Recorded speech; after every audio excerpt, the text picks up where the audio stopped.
When a patient has peripheral artery disease, there are sometimes two terms that come up, which is elevation pallor and dependent rubor. And what that means is that atherosclerosis of the lower extremity causes peripheral artery disease. And so now when the blood flow to the lower extremities is obstructed because of this atherosclerosis, that means when the patient when the legs are in a dependent position, so let's say they sit down and their feet are on the ground and their bottom is on a chair, then it's dependent rubor, because it's this kind of a rebound, a hyperemia or blood flow that goes to the legs when the legs are in a dependent position because the arteries are not really feeding it.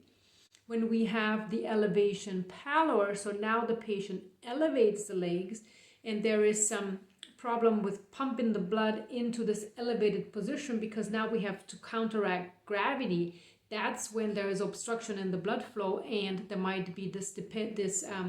elevation pallor, so signs and symptoms of paleness, pallor, or even cyanosis in the lower extremities. For full information on peripheral artery disease, check out my full video on YouTube.